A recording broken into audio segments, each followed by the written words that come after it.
Hello, recording this video on hedging. This is the topic which is heavily tested in corporate reporting ICAEW. So let's get started. So as we can see in here, you've got 15th of July X1 forward contract. What is the forward contract rate? For every £1, you will get $1.6108. And the spot rate on the same date is exactly the same, 1.6108. Now, what does that mean? That means that this has got zero fair value. What does that mean? That simply means no intrinsic value. So neither party is making a loss or profit. So as you will be able to see, if I get into a forward contract here and later on, if I go and compare this with 31st of July X1 spot rate, I would have made a gain because the spot rate would have made a loss if I was not to get into the forward contract. Again, I can use this forward contract with the spot rate on 15th of December X1, 1.4108. Again, if I was not to get into the forward contract, I would have made a loss. So in this case, all we need to do is look into the forward rate and then look into the spot rates because forward is associated, like it is technically speaking compared with the spot rates in order to see if the forward we have made the money or not. So as discussed on 15th of July X1, the spot rate is £1 is equal to 1.6108, which means that no loss, no gain. But over here, because the rate has gone down and we have already locked ourselves at 1.6108, which means that it was a good choice that we got into the forward contract. Otherwise, we would have made a loss. Because if I compare this 500,000, which we need to pay to the supplier, that 500K divided by 1.6108, 500 divided by 1.6108, that's going to give me 310405. Now, if I take 500,000 divided by 1.5108, that's going to give me 330,950. Because I got into the forward contract, I will only pay to the supplier 310,405 when the payment will be due. If I was not to get into the forward contract, and let's say if I was to pay to the supplier on 31st of July, I would have paid supplier 330,950. So I would have lost. But because I am now in a forward contract, so I will only pay 310,405 regardless of whatever happens to the spot rates. In this question, of course, the payment to the supplier is on the 15th of December. So again, if we compare now, 500,000 divided by 1.4108, that's going to give me 354,408. Now, can you see? Again, if you were not to get into the forward contract and if you were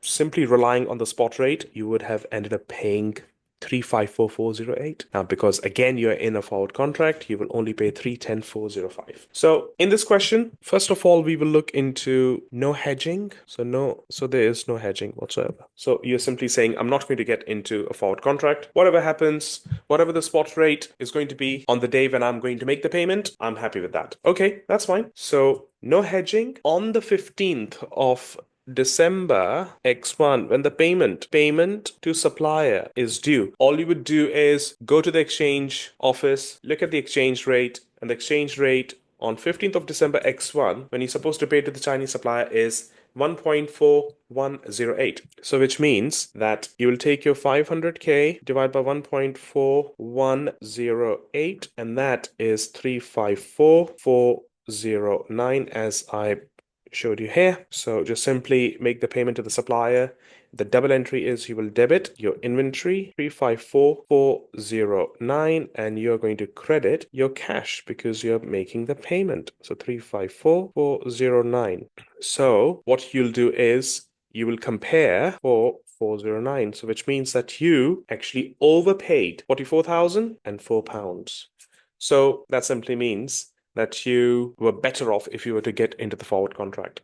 You did not get into the forward contract. You have ended up spending £44,004 extra. So no hedging, lost your money. So that's the first thing. The second thing is hedging with forward contract, but no hedge accounting. Now, when there is no hedge accounting, what would you do is, of course, forward contract is the financial asset. It can be financial asset, it can be financial liability. It depends how the forward rate compared to the spot rate acts up. So in this case, of course, things are looking fine. So at 31st of July X1, we will say debit forward contract, which is your financial asset. You will debit it by 20,544. and you will credit your profit and loss. 20,544. Now, where is this 20,544 is coming from? 20,544 is coming from when you compared 1.6108 with 1.5108. So technically speaking, if I take the difference between these two numbers, 330,950 minus 310,405, that's going to give you 20,544. So in this case, you have made technically a profit, because just imagine if this spot rate was to go over 1.6108, you would have made a loss. In this case, you've made a profit. So we debit the forward contract, we credit the P&L. The next one, on the 15th of December X1, you do exactly the same thing. Debit the forward contract, again, financial asset, and this is your 23,450. Credit the P&L, 23,450. So where is 23,450 coming from? You're simply going to compare this with this number, 23,450. So 23,450 is coming from the spot rate in between. This was the spot rate on 31st of July. This is the spot rate on the 15th of December. So again, you made gain of 23,450. And then once that's done, now what you're going to do is, because on the 15th of December, you have to pay to the supplier. So you're going to debit the cash, because now the forward contract is going to give you the total amount. The total amount is 43,994. So you are going to debit cash 43,994, and you're going to credit the forward contract, which is being treated as an asset. So you're taking it away and putting it into your cash.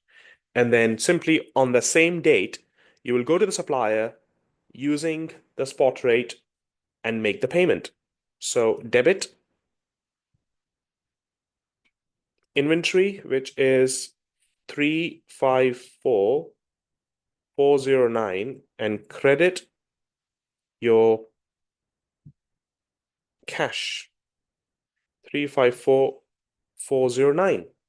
Now, technically speaking, of course, you did pay in reality 354,409, but you got 43,994 gain from the forward contract. So 354,409 minus 43,994, that's going to give you 310,415. So the inventory only cost you 310,415.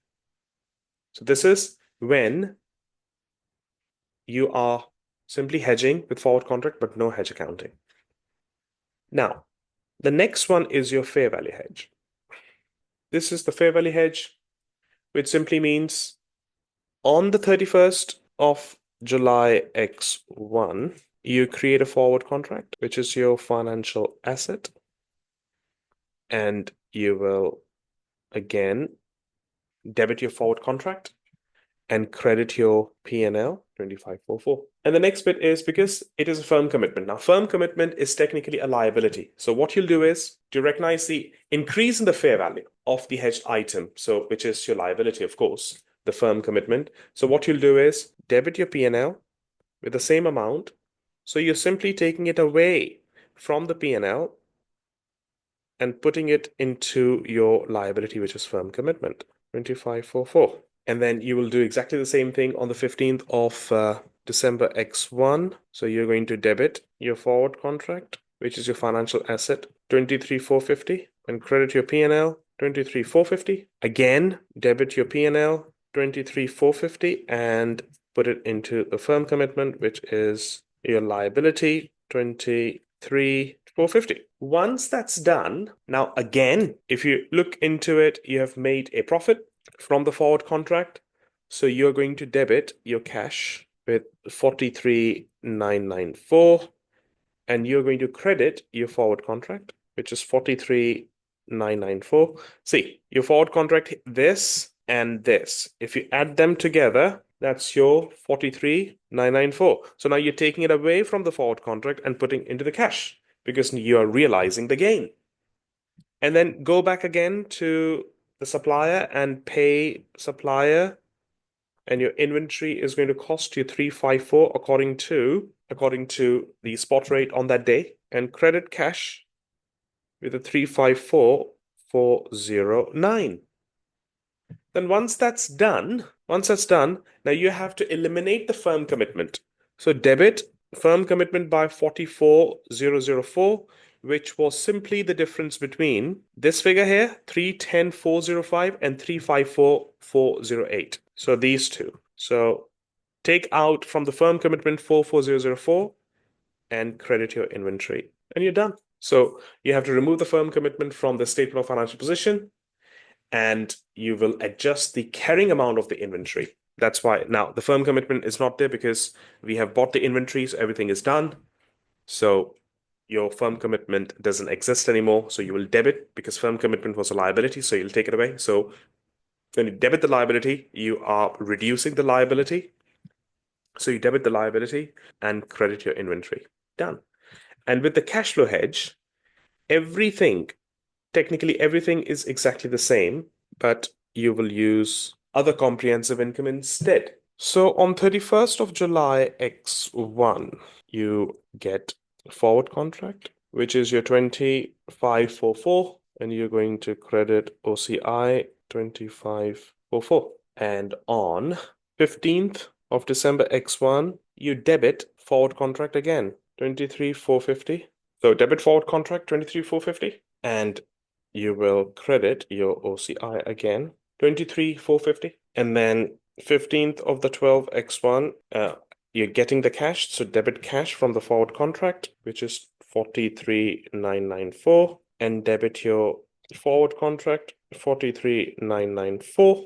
Debit your purchase or inventory, whatever, which is 354,409. Credit your cash 354,409. And now other comprehensive income needs to be technically eliminated. So what you'll do is you will debit OCI with the 43,994 and credit your inventory 43,994. That's it. So what we've done here is we have simply compared the forward contract with these two rates.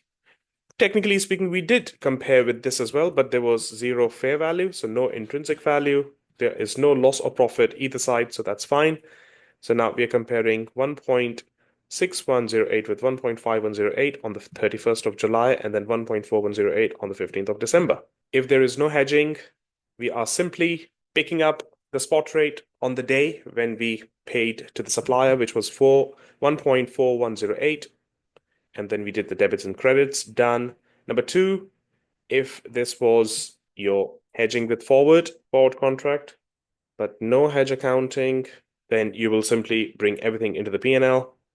Your forward contract is accumulating the gain because the spot rates are going down. So your forward contract is getting gain on the 31st of July and 15th of December. And then once 15th of December, when you're going to buy the inventory, the forward contract is going to get you 43,994. So which means that yes, you at face value, you do pay 354,409, but if you take away the gain which you've received, you have only paid 310415. With the fair value hedge, again, you will do the forward contract, P&L, and then from P&L, you will put it into the firm commitment because you have committed that you are going to buy from the supplier. And then on the 15th, you will do exactly the same thing. And then forward contract is going to get you your cash. You are going to make the payment and then get rid of your firm commitment, which is the liability. And over here in your hedge, in your cash flow hedge, you would do forward contract with the OCI. Again, forward contract with the OCI on these two dates. and then get rid of the forward contract and get your cash and then your inventory when you're buying it, and then get rid of your OCI.